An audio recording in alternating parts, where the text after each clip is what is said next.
So our pumpkins are out along the side of the house. I actually started those a few weeks ago, a little early. I wasn't going to start them until this week, but I got antsy, and they exploded. This side is a white pumpkin, actually from a white pumpkin I got at a pumpkin patch. We saved his seeds. This is his like 4th generation, I guess. But look how long he's already gotten. Probably at least 3 feet there. And so I'm hoping they vine out along this side of the house. There's nothing really over here except the trash cans. We've got 5 white pumpkins. Well, a cat jumped off the fence and fell on that one, so we have 4. We have an Atlantic Giant. We have 3 Atlantic Giants going the wrong way. And then we have 5 fairy tale pumpkins, or Cinderella pumpkins. I've never had them take off this fast and do so good. They've got blooms. I feel like they're all male blooms though, so they're not going to do us much good if they're all males at the same time. You need males and female blooms at the same time. And then we started them in these little, we took a pallet and we just cut the ends off of it. Oh, that's the box. Just to get them a little bit of hill, because we're afraid they're going to wash out if we just made a traditional hill. And that's why they're so close, because they're in a line and not a hill. So they are close together. We're going to direct them out this way. We haven't really done that because we wanted to kill down some of the grass. Not kill it completely, just make sure that it's not really high by the time fall comes. And then we put the little latticing up so our neighbors don't have to deal with our pumpkins. But it has all this space. It can go all the way out if need be. And yeah, they're growing good. Our corn area had a bit of a run-in with the tropical storm that came through. We have propped it up with tomato cages. We did everything we could to... We put some in it. We tied some to it with little... I don't want to step on it. With little... Right there you can see the ties. And then some of it started tasseling a few days later, so I don't know if it's stressed out or if it's just that time. But it's standing up. I tied some along this garden gate. Just kind of pieced it together, did what we can. But I came back here checking out the health of everything, and I saw multiple ladybugs, and that's what I wanted to show you. There's a ladybug there. And they were all over, and aphids like peas, and we still have a few peas left going up and over the trellis, so I'm thinking maybe we have some aphids that they're liking. Here's another one over there. Real ladybugs, not lady beetles. There's another one. Oh, I don't think you can see him. Yeah, there he is. So lots of ladybugs I'm finding in here. It is a little cloudy day, but I've noticed ladybugs since I started watering in the evenings, and I know they need water. That's a theory. That's not something that is like a true statement as far as I know. But I did start seeing them coming when I watered in the evenings, and they don't suggest watering in the evenings. But I'm seeing them suddenly. Well, I saw about 5. Oh, here is ladybug jackpot. There's a bunch. There's 3 right there. And we found ladybug eggs. I'll show you those. It was on my coconut fibers, and I just tucked it in the leaves so they didn't fall. But those little yellow guys are ladybug eggs. They're not caterpillars or squash bugs, which are the other 2 common type of eggs I find in the garden. But those little yellow guys are ladybug eggs, and that is a good thing. And as far as pests, you're going to have pests in your garden. You just want a balanced ecosystem. You know, you're going to have aphids. Just kill them when you see them. There's another little ladybug. I'm just seeing them everywhere now. There's another guy, and he was not on the same leaf as I saw earlier. So if I have a little bit of aphids, as long as they're not damaging the produce, if they damage the leaves a little bit where it's not killing the plant, it happens. You can't stress out about that stuff. I find squash bugs. They look like stink bugs. I think they're basically the same. You just have to kill them and remove their eggs. I use the duct tape method so that you don't kill the leaves. and that works best. And you just do what you can, and you just don't stress over it. Don't let it take the joy out of gardening for you. Down here we see zucchini. This is definitely a female blossom because it's attached to a zucchini. And so I don't have any male blossoms open now. He was just open. Now this is a male blossom.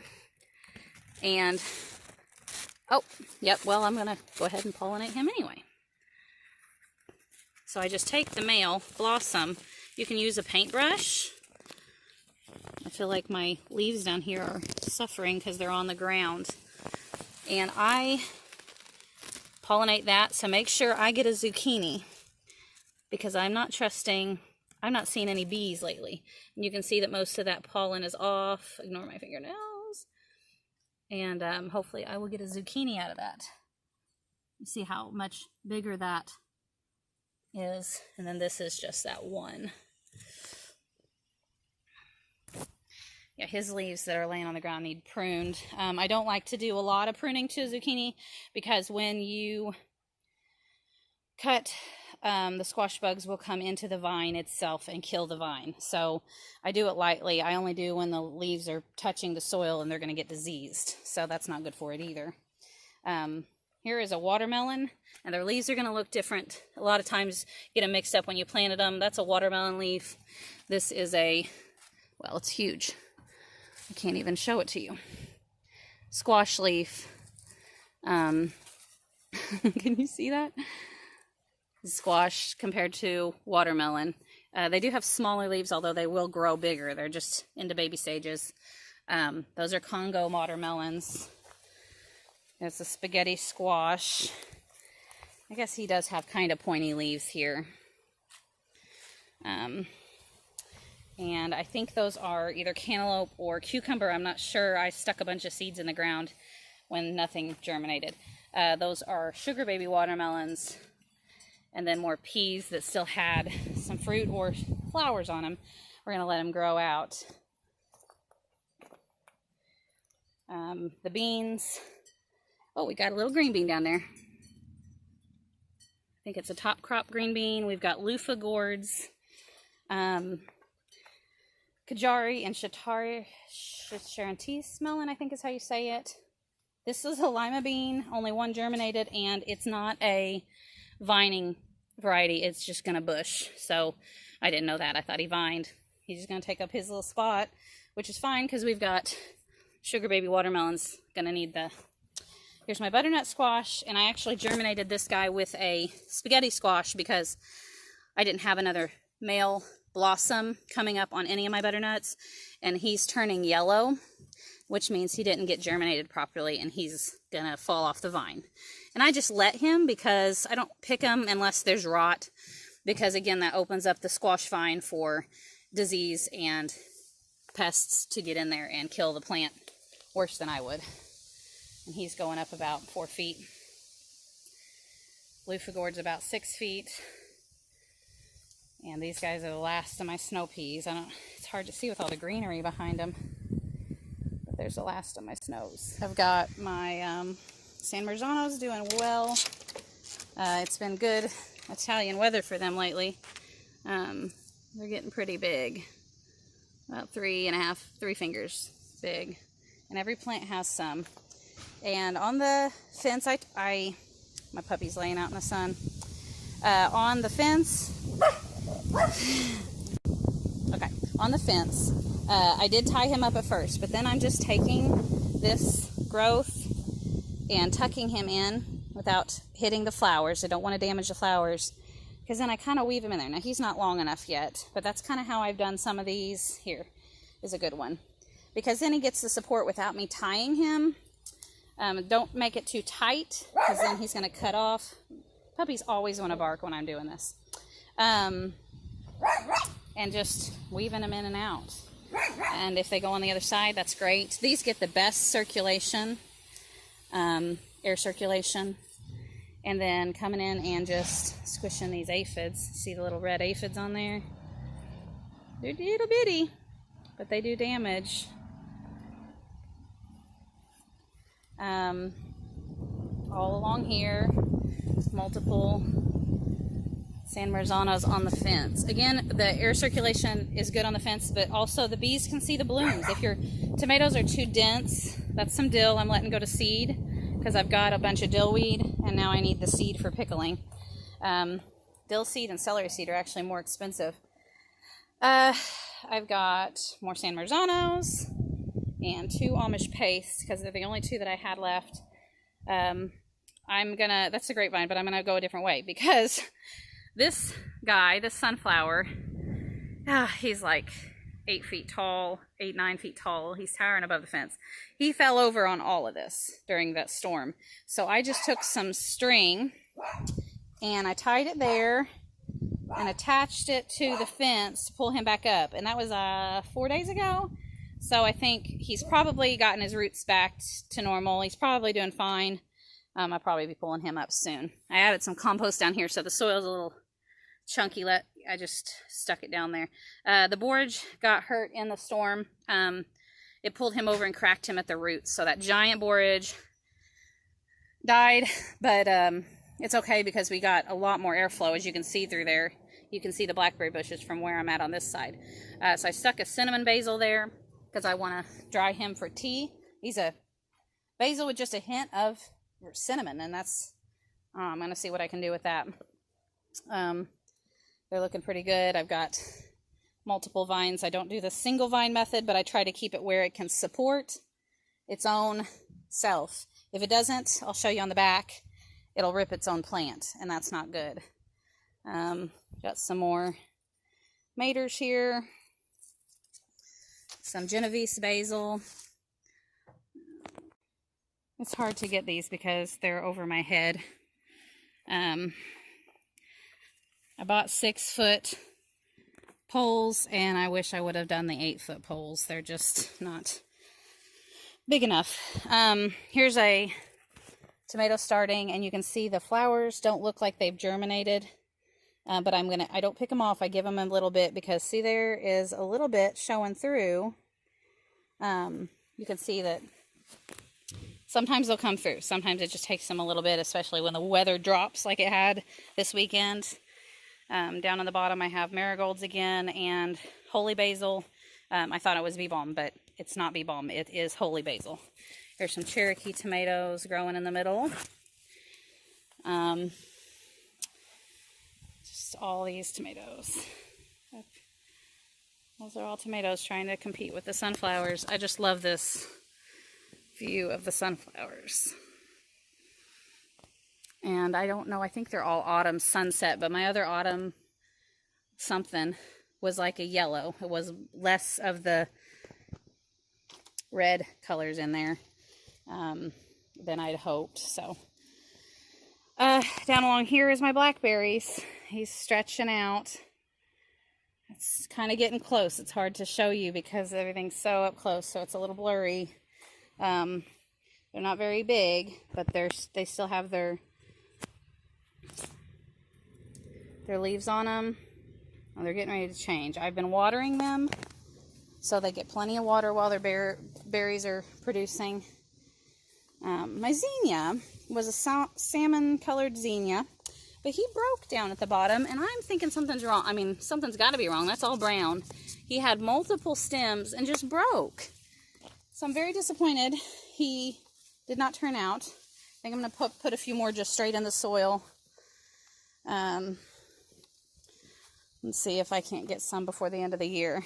And this guy is like as big as my hand. I've got yucky fingers from pruning the bottom tomatoes. Oh, and I said I was going to show you where if you don't prune, it will snap the vine. So this one had a guy coming off right here. And I thought, well, he'll be fine. I'll tie him to this. Well, during the storm, I didn't get out here.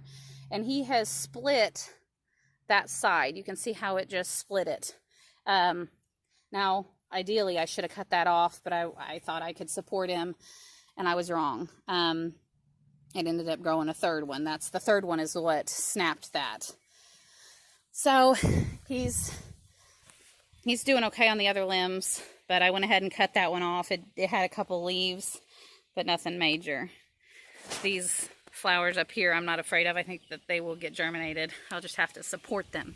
You can see where, this is a pretty clear picture of, this is the leaf, this is a sucker. So he's not going to be able to support that sucker that high up. I'm going to take that sucker off. He needs leaves. Thank you, wind. He needs the leaf to get sun. But this is not a sucker. That's where they produce the fruit. So that is what you want. That's the difference between the fruit, I don't know what it's called, and the sucker producing. Also, don't cut the top of the plant. That stops it from growing up. You just can't see it clearly, especially with a lot behind it. But there's another one that produces the fruit. And one of those is going to be a sucker, but I don't know which one yet, so I'm not going to touch them. Because you don't want to over prune, don't want to make it more complicated, and you don't want to make it stressful. So don't stress about pruning your plants. These are the Amish paste, and you can see a little bit of a difference. They're a little bit more rounded than the San Marzano. They're both paste tomatoes. San Marzano you can't buy around here unless they're in a can. Just have to gawk at my ladybugs for just a minute. There's one on the tomatoes. And then our grapevines got good grapes, really coming through. It is a Concord grape, so it's going to have seeds in it. My kids are not going to like that. But he's doing good for being split at the bottom like I was told.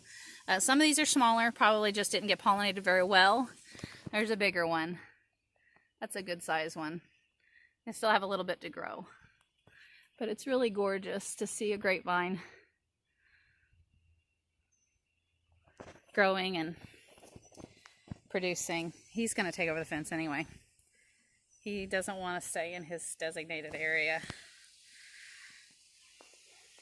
There's a better picture of the blackberries. My little blue bucket, I've been tying up tomatoes. That's what I've been doing all day yesterday. Here's one of our tallest sunflowers, probably the second or third tallest. And he was tied up too, and I couldn't do it one-handed. But see, I just had attached him to the fence. And so I just cut that just now. He was also laying over, had smashed tomatoes. And I'm just going to pull this off. He's fine now. He's standing up straight, so his roots have, when that much rain and that much wind come down, they have a hard time correcting themselves. And you can see how he's a little zigzaggy up the top. It's because that flower is always pointing towards the sun. It's always shooting straight up, finding that sun. So if he lays over on his side, he gets a little crooked, but he's even straightened that out. He's looking really awesome now. His leaves have got something eating them. So we'll have to see what that is. I've got my pineapple sage here. It's not flowering, but it makes a beautiful pink flower. And I'm gonna make tea with it. I left a few of these in. I gotta point out my sunflowers. I just love how the sunflowers are throughout the garden. You can see them from the front yard when you pull in from work. Shelling peas have done good. I think what we picked so far has given us about 3 or 4 frozen bags that you would buy at the store. It doesn't sound, some people are like, you shell all those? It really isn't that bad. You just run your finger down the pod and they're delicious. They taste better than store-bought. But you can see the bottom is starting to yellow a bit. I'm going to let these plump up and finish those out. The butternut squash is coming through really good. I haven't weeded over here, so there's a few weeds I gotta get in here. These are actually not weeds. That is a wild morning glory. I want him in my yard, but not here. But see how easy these will come out of the mulch. No, I'm not showing you. But they just come right out. I mean, you want the root, but it's so loose. That's what, we might have weeds, but they come right out. But this is another butternut squash. Looks like he's doing good. He's got a vine going up. He's about 5 feet tall. Our peas are going over the arch. And I just pulled out the ones that were done. And I'm letting these finish off, and then they'll come out too. That is a bean. I don't know. I don't remember what I planted there. Might just stuck some Kentucky Wonders because those are really good green beans. They do the best around here. I might be because we're in Kentucky. I don't know. Getting a lot of German chamomile off of them. So we've been picking those for tea. Okay, so it's the next day. I'm going to try to piece this together for you. Life gets crazy sometimes. I think I got all that. We talked about the tomatoes and the kohlrabi, kale, 2 different types of kale over here, and we've been eating it. We do have some worms, but I don't see them on it. I've sprayed BT, and I still find some every once in a while, but they don't like the kale as much as they like cabbages. We did pull up the onions, and I put a Congo watermelon on there. I put sugar babies on the trellises, but the Congos, there's a Congo, and then I have these 3 Congos. There's some fresh mulch laid around, and then I have some hidden in the cucumbers, or sorry, cabbages. There's 2 here, and they'll just take over this bed once this is up. All this here is broccoli. It is a lot denser than I expected. I actually thought it'd grow and be done by now, so I'm really still trying to figure that out. Some people tell me how easy it is, and I still really am not seeing much from it. My cabbage had a lot of damage. I did not want to trim him back that hard, but he had so much eaten off of his leaves. I had to the other day, and I pulled all this open spaces. I pulled 2 broccolis and 2 cabbages. We made a big old coleslaw, Polish slaw from my grandma's recipe, and we used it. I usually soak them because if they have any worms or slugs in them, they'll just come out. I soak them for like 8 hours just to make sure. Few of these guys were volunteers. These are cucamelons, or a Mexican gherkin. I think that's how you say it. A Mexican gherkin. Maybe I'll put it down below because I'm not remembering at this moment. But they're like little quarter size, maybe, cucumbers that are striped like watermelons. They're very unique. They have a little bit of a lemony taste to them. You can't pickle them or anything. We tried. But they're really good in a salad. My pepper bed. I'm really proud of my peppers. They're doing good. Especially after they got blown over. The guys in the tomato cages were blown over. I wasn't sure how they were going to do. This is my only true Marconi. A Marconi is a good Italian frying pepper. This in particular is a yellow one. He's not yellow right now, I know. He's green, but he's going to turn yellow. And they have a very thick wall, and they're a sweet pepper. So when you cut them, they don't get chewy and mushy. They're good and crisp. This is my Notapino, the jalapeno without heat. These are my Keystones. I don't have any up here. I think I have more in the back. My hatch peppers have got several still in the back too. I'll show you my lilac bell peppers. Just kind of cool to have a little bit of purple. I guess I'm gonna have to go to the back because they're all showing in the back. A little ladybug.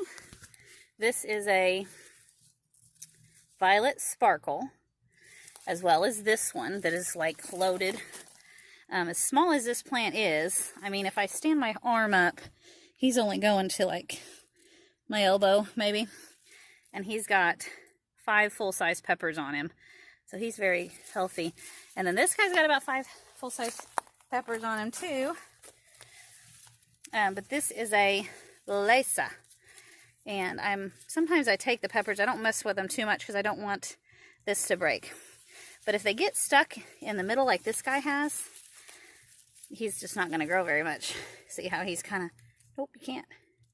He's kind of like in the middle of that plant where that plant split. Just watch him and try to pick him so he doesn't overcrowd his brothers. Okay. I don't see any. I know I have some purple bells, but they're well hidden. They look a lot like the violet sparkle. And then my Keystone Bell, he's not really giant, but he's starting to turn red, so he's about ready. And I think that's the part that I missed. I think we got the rest of it. We got along this arch, and I'll show you the potatoes and the bean stalks. Tomatoes over here are doing good. I don't know what they are. It's only a guess. I'm seeing some distress, and it looks like it's just a leaf that yeah, it's just I don't even think that's a tomato leaf. Potatoes are good, doing good. They're blooming. Did you know potatoes bloomed? It's a really pretty bloom. They're not open right now. There's like a little yellow in the middle. And I need to look at the days because these fell over in the storm. They'll be fine. Potatoes are pretty tolerant, especially when they fall over and they don't touch anything. But I need to look and see. They might be ready to pull within a couple weeks. This bed looks different. We pulled out the lettuce that was struggling, and the sorrel is doing fine. It's a little shorter than normal, but other than that, I think that's a water situation. And then these are cucumbers, and they're going to just vine up. These are actually extra wire we had from hay bales when we had chickens, and I, for some reason, saved them thinking we'd use them, and we made a little cucumber vine out of them. And then over here is our beanstalk, or I call it a beanstalk. It's just so tempting. With, I see a ladybug. But the green stalk's looking good, full of beans. They're all bush beans. And my husband, I'm gonna close it because it's yucky looking inside, but he got some concrete under it. We noticed a lot of weeds were starting in the bottom, and it makes sense to me because these little drain holes that it has to have, it needs water to get into it a little bit, but it also will need it to immediately get out. And what happens is underneath here, it'll drip, and that's called compost tea. It's actually very high in nutrients, but it was feeding mulch and weeds. So he put this down, and then he puts our buckets, usually pretty empty, underneath them. And then that compost tea, which is yucky, but high in nutrients, we'll pour it over the plants, and you better do it fast because it'll stink if you don't get it out of that bucket, especially if it's hot outside. Asparagus is just ferning and seeding right now. I'm gonna take you to the other end of the garden. You got kind of a 2 garden tours in one because I didn't get to finish the other day, and this one didn't get pollinated. It's a good example. It's starting to turn yellow. I just let him fall off because he'll heal himself and there won't be an open wound unless there's rot. Then I will pull him off. You'll see the difference in this one. He has been pollinated. I hand pollinated him to make sure. And he's big. He's a lot more swollen than the other one. As well as this one down here. He's bigger. I don't think you can tell on camera, but he is definitely bigger. And I'm going to look for these squash bugs. I was saving them for... Oh no! They're hatching. These are bad bugs. Those are squash bugs. And they are hatching right now. So, normally I would just pull, I got a mosquito on me too. I would just pull those off with duct tape. But I'm actually might remove his whole leaf to get those nymphs out of my garden. It's not focusing very good. They're not going to do horrible damage. But I don't want them to reproduce, and that's what they'll do. So that's about it. That was on my spaghetti squash. You just kind of look under their leaves and look for more eggs. They like to lay them near the wood or mulch, any kind of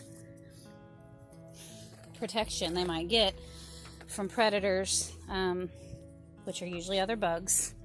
Don't see any more. And just to prevent an infestation, you pick them out of your garden as much as you can.